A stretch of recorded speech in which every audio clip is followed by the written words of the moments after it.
आखिर क्यों राजा दशरथ को सीता स्वयंवर के लिए आमंत्रण नहीं भेजा गया था? महाराज दशरथ को सीता स्वयंवर का निमंत्रण न भेजने का कारण ये है कि एक बार एक युवक का विवाह जनकपुरी में हुआ। जब वो युवक द्विरागमन के लिए चला तो रास्ते में दलदल था। उसमें एक गाय फंसी हुई थी जो मरणासन स्थिति में थी। लड़के ने सोचा ये तो मर ही रही है, क्यों न मैं इसके ऊपर पैर रखकर निकल जाऊंगा। लड़का उस गाय पर पैर रखकर निकल गया तथा गाय ने मरते समय श्राप दिया कि जिसे तू मिलने जा रहा है उसे तू देख नहीं पाएगा, या तो उसकी मृत्यु हो जाएगी या तो अंधा हो जाएगा। लड़का ससुराल में जाकर दरवाजे की तरफ पीठ करके बैठ गया। किसी के भी बुलाने से नहीं गया।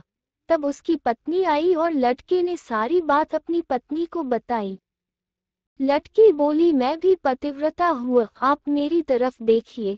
जैसे ही उसने पत्नी की तरफ देखा वह अंधा हो गया। ये बात राजा जनक को ज्ञात हुई तो उसने राज्य के बड़े बड़े विद्वान को बुलाकर निदान पूछा। विद्वान ने कहा कि यदि कोई पतिव्रता छलनी में गंगाजल लाकर इसकी आरोपी छिड़क दे तो इसकी आंखें ठीक हो जाएगी। राजा जनक ने अपने राज्य में ऐलान कराया पर कोई स्त्री सामने नहीं आई। तब जनक जी ने अपने आसपास के राज्यों में खबर कराई। राजा दशरथ ने अपनी रानियों से चर्चा की तो रानी बोली, इसमें कौन बड़ी बात है, ये काम तो हमारे घर में झाड़ पोछा करने वाली भी कर देगी। दशरथ जी ने उस नौकरानी से पूछा तो उसने कहा, ये कौन सी बड़ी बात है, मैं कर दूंगी। दशरथ जी ने उस नौकरानी को सम्मान सहित जनक जी के पास भेज दिया। नौकरानी छलनी लेकर गंगा जी पर गई और बोली, हे गंगा मौ, अगर मैं पतिव्रता हुआ तो छलनी से एक बूंद भी जल न गिरे, तथा छलनी में गंगाजल लेकर चली आई और उस युवक की आंखों पर छिड़क दिया और उसकी आंखों की रोशनी वापस आ गई।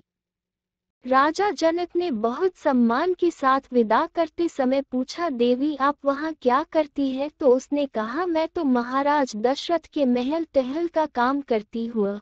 राजा जनक ने महाराज दशरथ को निमंत्रण इसलिए नहीं दिया कि जिस राज्य की नौकरानियां इतनी तेजस्वी है तो उस राज्य के पुरुष कितने तेजस्वी होंगे, और अगर दशरथ जी ने किसी नौकर को भेज दिया तो मेरी पुत्री का विवाह एक नौकर से हो जाएगा।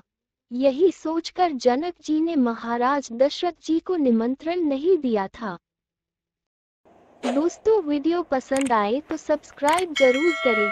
जय श्री राम।